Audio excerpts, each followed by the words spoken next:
লজ্জা যদি থাকে তাহলে এদের নির্বাচন কমিশন নিজেই পদত্যাগ করা উচিত ছিল এতদিনে। কিসের আশায় তারা বসে আছে? বেতন ভোগ করার জন্য, মানুষ দ্বারা নিগৃহীত হওয়ার জন্য। এই গত তিনটা নির্বাচন কমিশনকে তো জনগণ গ্রহণ করে নাই। যেই রাষ্ট্রপতি বলেছেন আমি আওয়ামী লীগের নেত্রীর পদধূলি নেওয়ার সুযোগ পাই নাই, এই আফসোস করেন, ওনাকে রেখে দেশ চলছে। খুব সহজ নয় দেশ চালানো।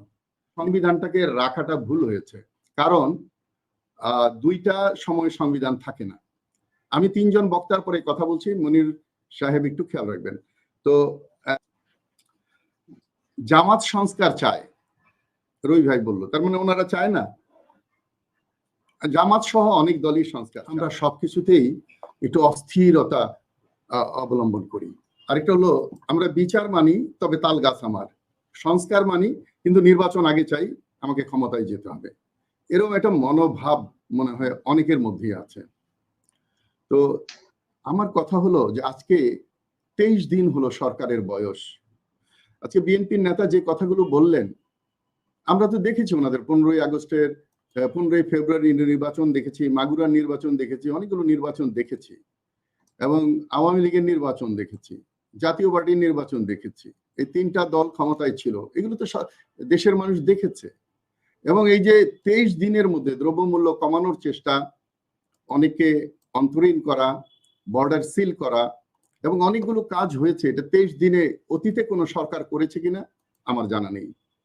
আমি কাউকে সমর্থন করে কথা বলবো না, আমি যা দেখছি আমি তাই বলবো। আমার যদি কোনো ভুল থাকে আপনারা সেটা ধরিয়ে দিবেন। মনির ভাই বলেন সংবিধান রেখে সংস্কার করবে কি করে? আমিও বিশ্বাস করি এখানে একটা, আমি বলবো আমার ব্যক্তিগত এবং আমার দল থেকে আমি মনে করি সংবিধানটাকে রাখাটা ভুল হয়েছে, কারণ দুইটা সময় সংবিধান থাকে না। আমি তিনজন বক্তার পরে কথা বলছি, মনির সাহেব একটু খেয়াল রাখবেন। তো সংবিধান দুইটা সময় থাকে না, একটা হলো মার্শাল ল, মার্শাল ল যখন আসে দুইটা ল চলতে পারে না, একটা লকে স্থগিত করা হয়, আর এটা হলো বিপ্লবের পরে। এখন সবচেয়ে ভালো হতো যদি একটা বিপ্লবী সরকার করা হতো এবং সংবিধানকে বাইরে রেখে এবং রাষ্ট্রপতিকেও পদত্যাগ করিয়ে দেশটাকে সুন্দরভাবে পরিচালনা করা হতো। এরকম একটা ভুল কিন্তু আমরা 71-এ করেছি। যারা যুদ্ধ করেছে, যারা প্রবাসী সরকার, তাদেরকে কিন্তু আমরা পাত্তা দেইনি, বা যারা সরকারে আসছিল তারা পাত্তা দেয়নি, যার জন্য আমরা অনেক সাফার করেছি।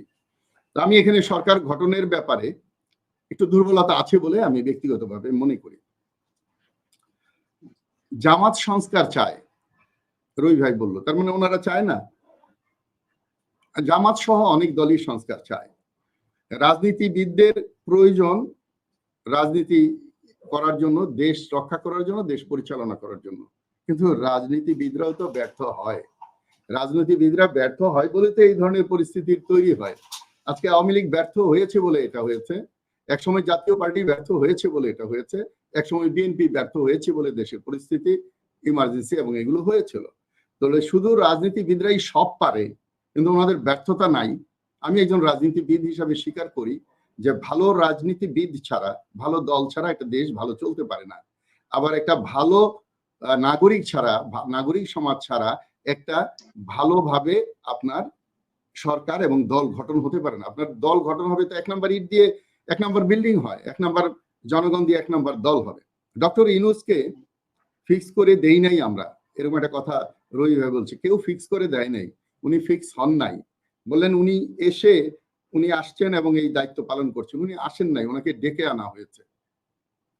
আমাদের আরেকটা সমস্যা আছে জাতিগত, যে একসময় মনে হতো যে বঙ্গবন্ধু বা শেখ মুজিবুর রহমান না থাকলে বোধহয় দেশ চলবে না, ওনার এসেন্সে দেশ চলেছে।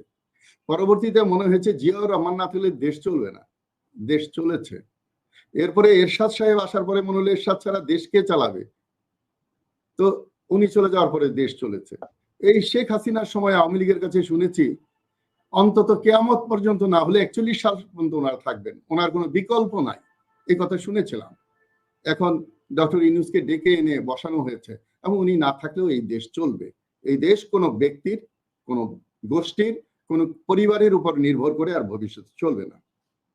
এখন নির্বাচন কমিশন এখনো বাতিল হয় নাই, তাদের উচিত ছিল এটা বাতিল করা, এরকম একটা কথা রবি ভাই বলেছে। আরে ভাই, লজ্জা যদি থাকে তাহলে এদের নির্বাচন কমিশন নিজেই পদত্যাগ করা উচিত ছিল এতদিনে। কিসের আশায় তারা বসে আছে? বেতন ভোগ করার জন্যে, মানুষ দ্বারা নিগৃহীত হওয়ার জন্যে? এই গত তিনটা নির্বাচন কমিশনকে তো জনগণ গ্রহণ করে নাই। এখন জামাতের যে সমস্যা, এই সমস্যাটা জাতীয় পার্টিতেও আছে। জামাত কখনো বিএনপি কখনো আওয়ামী লীগের উপরে নির্ভর করে বিগত সময়ে রাজনীতি করেছে। তারা এককভাবে রাজনীতি করতে পারে নাই, এবং তাদের ভোট পার্সেন্টেজও 5, 6, 7-এর বেশি না। রবি ভাই জানেন, খুব বেশি ভোট না। এখনো ভোট হলে যে খুব বেশি ভোট পাবে এমন না, তাদের প্রস্তুতি দরকার আছে। আর জাতীয় পার্টি ও ওই রকম যে অন্যের উপর নির্ভর করে রাজনীতি করেছেন। আওয়ামী লীগের রাজনীতিটা কি ছিল? আওয়ামী লীগের রাজনীতি, আজকে আওয়ামী লীগকে আবার পুনর্বহাল করার জন্য অনেকে কথা বলছেন। এই হিটলারের পার্টি কিন্তু আর সুযোগ পায় নাই। তা আওয়ামী লীগ যেভাবে খুন হত্যা করেছে, যেভাবে টাকা পাচার করেছে, যেভাবে দেশ ধ্বংস করা হয়েছে, তাদেরকে পুনরায় রাজনীতিতে আনাটা একটা ভুল হবে বলেই আমি ব্যক্তিগতভাবে এবং আমার দল থেকে আমি মনে করি। রবি ভাই বললেন পুলিশ নাই, আর্মি থাকলে পুলিশ আছে, নাইলে পুলিশ নাই। তাহলে রবি ভাই, একটা পুলিশকে, যেই দেশের পুলিশ 100% পালাই চলে গেছিল, এখনো 1/4 আসে নাই, সেই পুলিশ ঠিক করতে অন্তত 6 থেকে 1 বছর লাগবে, ট্রেনিং করে নতুন করে পুলিশকে পুনরায় জায়গায় নিয়ে উন্নতি করতে। তা আপনারা এত অস্থির কেন নির্বাচনের জন্য? টাকা পাচারের কথা বলেছেন, দেশে অস্বস্তিশীল পরিস্থিতি আছে, অবস্থার বর্ণনা দিলেন, আবার দ্রুত নির্বাচনও চাচ্ছেন। এখন আপনারাই বিবেচনা করেন, আগে দেশের অচল অবস্থাকে সচল করা প্রয়োজন, নাকি এখন একটা নির্বাচন দিয়ে যেন তেন একটা নির্বাচন দিয়ে আবার একটা বিশৃঙ্খলা তৈরি করা উচিত? আপনি যদি মনে করেন রাজনীতিবিদরা সব পারে, তাহলে মাঝে মাঝে আমাদের দেশে সেনাবাহিনী বা কেয়ারটেকার গভর্নমেন্ট আসতে হয় কেন? এটাও আপনার বিবেচনায় আনতে হবে। ওনারা সব যৌক্তিক চান, সবকিছু যৌক্তিক ভাবে করতে হবে, আবার সময় দিবেন না, এটা তো হয় না। প্রকৃতপক্ষে বর্তমান সরকার যেমন সোনার পাথর বাটি বাস্তবে নাই, ঠিক তেমনি ভাবে সোনার পাথর বাটি বানানো হয়েছে। যেই রাষ্ট্রপতি বলেছেন আমি আওয়ামী লীগের নেত্রীর পদধূলি নেওয়ার সুযোগ পাই নাই, এই আফসোস করেন, ওনাকে রেখে দেশ চলছে। খুব সহজ নয় দেশ চালানো, দেশ পরিচালনা অনেক কষ্টের ব্যাপার। তো সুতরাং ওনাদের অসুবিধাগুলো আমাদের বোঝা, অনুধাবন করা এবং বিবেক দিয়ে বিবেচনা করা উচিত। আজকে আপনারা রবি ভাইরা 3 দিন না হতে একটা বিরাট সমাবেশ করে বলেছেন 3 মাসের মধ্যে নির্বাচন দিতে হবে। যদিও ওর থেকে সরে আসছেন, একটু সরে আসছিলেন, গতকালকে আর একটু সরে আসছেন, ভবিষ্যতে আরো সরবেন, আমি সেটাও জানি। আপনারা বললেন 3 মাসের মধ্যে নির্বাচন দিতে হবে, আর জয় বলল ভারতকে 90 দিনের মধ্যে নির্বাচন পরিচালনা করে গণতন্ত্র এনে দাও, যেটা রাষ্ট্রদ্রোহিতা বলে আমি মনে করি। তাহলে 90 দিন আর 3 মাসের মধ্যে খুব একটা পার্থক্য নাই। জয়ের পরিবর্তন হয়েছে কিনা আমি জানি না, ওটা নিয়ে আমার বিবেচনার বিষয় না, আমি ওকে হিসাবেও ধরি না। কিন্তু একটা গণতান্ত্রিক দল বিএনপি 3 মাসের মধ্যে নির্বাচন চেয়েছেন, তারপরে বলছেন দেখা যাক, আস্তে ধীরে একটু আলোচনা করছেন। গতকালকে বলছেন সংস্কারের জন্য প্রয়োজনীয় সময় দিয়ে নির্বাচন ঘোষণা করা হোক। আজকে 23 দিনের মাথায় এটা ঘোষণা করতে হবে। ভাই, আপনাকে আমাকে দিলে কি আমরা পারতাম? সুতরাং বিবেকবান হতে হবে বাংলাদেশের মানুষকে। বাংলাদেশের মানুষের লোভ হলো 1 ফিট আর ধৈর্য হলো 1 ইঞ্চি। এই লোভকে কমিয়ে 6 ইঞ্চিতে আনতে হবে, আর ধৈর্যকে বাড়িয়ে 5 ইঞ্চি বাড়ায় 6 ইঞ্চিতে এনে ব্যালেন্স করে এই দেশটাকে একটা উন্নত দেশ, একটা অন্যতম দেশ, একটা স্বাধীন দেশের স্বাদ পাওয়ার মতো দেশ, একটা মুক্ত দেশ, এবং শুধুমাত্র নির্বাচন খেলার দেশ নয়, একটা ভবিষ্যৎ প্রজন্মের জন্য একটা সুন্দর দেশ গড়া সম্ভব। সুতরাং এত অধৈর্য হলে চলবে না। আমি মনে করি সবার ধৈর্য ধরা উচিত। আজকে নির্বাচনের নিয়ে যে আলোচনা হচ্ছে, তার আগে যে আলোচনাটা হওয়া দরকার, সেটা আমি দ্ব্যর্থহীন ভাষায় বলি, আজকে এই ক্রাইসিসের মধ্যে 5 তারিখের আগেও কিন্তু বোঝা যায়নি যে 5 তারিখে দুপুরে এই ঘটনা ঘটবে। তাহলে আজকে 23 দিন পরে আমাদের উচিত এই সফলতা ধরে রাখার জন্য আমাদের কার কি ভূমিকা আছে।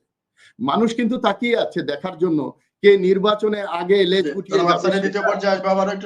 শেষ করছি, কে আগে লেজ গুটিয়ে নির্বাচনে যাচ্ছে এটাও দেখবে জনগণ। আবার কারা ধৈর্যশীল হয়ে দেশটা গঠন করার জন্য একটা সময় দিচ্ছে এটাও জনগণ দেখবে। আর জনগণকে যারা বোকা ভাবে তাদেরকে তো ওই ভারতে যেতে হয়েছে মামার বাড়িতে। সুতরাং জনগণকে বোকা ভাবার কোনো সুযোগ নাই। দেশের মালিক জনগণ জেগেছে। কে কেন কোন উদ্দেশ্যে কি চায় সেটা জনগণ বোঝে।